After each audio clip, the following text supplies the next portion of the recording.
Just వేసి ఉండిపోమని లేదు, బిల్డింగ్లు కట్టమని లేదు, లేదా దేవుడు ఇదిగో ఇది చేయమన్నాడు అని చెప్పి పెద్ద బిల్డింగ్ ఎక్కడ కట్టమని చెప్పలేదు.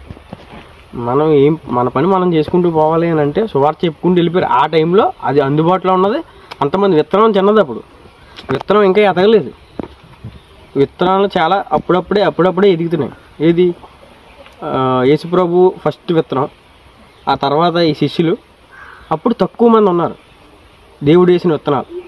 వాళ్ళు నాటిన తర్వాత ఇప్పుడు ప్రపంచం విస్తరించబడి, ఆయన అన్నట్టు ఆదికాండంలో అన్నట్టు మీరు విస్తరింపబడి అభివృద్ధి పొంది దాన్ని లోపరుచుకోండి అన్నాడు కదా. ఆ విస్తరణ ఇప్పుడు జరిగింది కానీ సృష్టిని లోపరుచుకోవట్లేదు. అంటే మనిషి చేయవలసిన పనిని అతను పూర్తిగా మర్చిపోయి తన స్వలాభం కోసం, ధనం కోసం, తన కంఫర్ట్స్, తన పూటకి, దాని కడుపు కోసమే పనిచేస్తున్నాడు. ఇదంతా దేవుడికి వ్యతిరేకమే. నేను ఎందుకు చెప్తున్నానో ఇప్పటికే అర్థం కాకపోతే నేనేం చేయలేను. అంటే ఇది అన్ని యాంగిల్స్లోని భూమిని మళ్ళీ పునర్నిర్మించడానికి మనం కూడా సాయం చేయాలి దేవుడికి. మొత్తం దేవుడు అర్జెంటుగా వచ్చేసి భూమిని నాశనం చేస్తాడని చెప్పలేదు. భూమి ఇప్పుడు వచ్చేసి భూమి మొత్తం నాశనం చేసేసి దులిపేసి వెళ్ళిపోతాడు, కొత్త భూమిని పుట్టిస్తాడు, అక్కడ ఇట్టేస్తాడు దేవుడు ఏం చెప్పలేదు. ఆయన రాజ్యం ఇక్కడికి రావాలని ఆశపడ్డాడు. యేసుప్రభువే లేట్గా ప్రార్థన నేర్పమన్నప్పుడు ఏమో నేర్పాడు ప్రార్థనలో, మీరు ఒక్కసారి గుర్తించుకోండి. నీ రాజ్యం వచ్చును గాక అన్నాడు.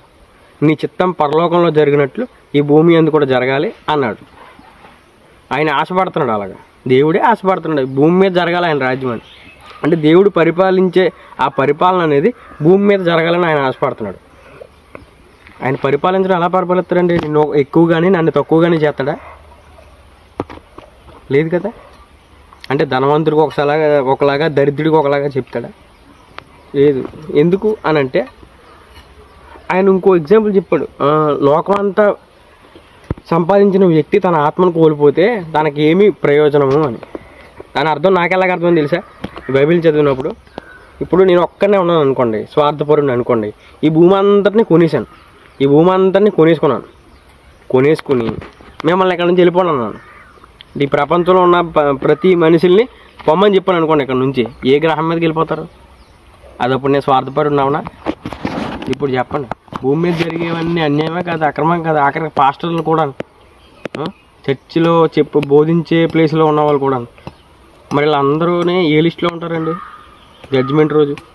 ప్రభువా నీ నామం అవి చేయలేదా, ఇవి చేయలేదా, ఇవన్నీ ఎన్నో చేశాం కదా ప్రభువా అని అంటే దేవుడు ఏమంటాడు సింపుల్గా? అక్రమం చేయవాళ్ళారా మీరు నా అద్దరు నుంచి పోండి, నాకు మీరు ఎవరో తెలియదు అంటాడు. చూసుకోండి మనం ఏ బ్యాచ్లో ఉంటామో. అందరికీ పంచిపెట్టుకుంటూ పొండి అని చెప్పాడు. అదెందుకు? అపోస్తల కార్యంలో 2వ అధ్యాయంలో 44వ వచనంలో క్లియర్గా ఉంది. అలా ఒకరికొకరు సహాయం చేసుకున్నారు. ఎవరిది ఏమీ కాదు ఈ భూమి మీద అని అనుకున్నారు. ఒకరిదొకరు అక్కడ అందుబాటులో ఉన్న దాన్ని బట్టి, అక్కడ నేచర్ అందుబాటులో ఉంది, అన్నీ ఉన్నాయి. కానీ వాళ్ళ అవసరతల కోసం భూములు అమ్మేసుకుని మరీ పేదవాడికి పంచిపెట్టాడు, పేదవాడి కోసం. ఎందుకు? బేగా నిర్మించబడాలి ఆ టైంలో, ఎందుకంటే ఫస్ట్ ప్లేస్. కానీ ఇప్పుడు విస్తరించబడ్డది, ఆల్రెడీ విస్తరించబడింది. కానీ జీవించడానికి మాత్రమే చూస్తున్నాం, భూమి మీద మాత్రమే జీవించాలని చూస్తున్నాం. భూమి ఒక్కటే ఉంది ఇంకోటి లేదు అన్నట్టే. చర్చిలు కడుతున్నామంటే, సొంత ఇల్లు కట్టుకుంటున్నామంటే భూమి ఒక్కటే ఉంది ఇంకోటి లేదు అని అర్థం. మీరే చేస్తున్నారు అదంతా. నాకైతే ఇదంతా అక్రమంగా కనబడుతుంది. దేవుడు వచ్చాక మీరే తెల్లారిపోతారు, చూసుకోవాలి. ఇప్పుడు నేనైనా స్వార్థపరుని అయిపోతున్నాను మీ వల్ల. నేను కూడా మీకోసమని మీలాగా ఆలోచించేసి నేను డ్యూటీకి వెళ్ళిపోయి నా అనుదిన చర్యలు చేసుకుంటూ వెళ్ళిపోతే నాకు ఇంకా దేవుడు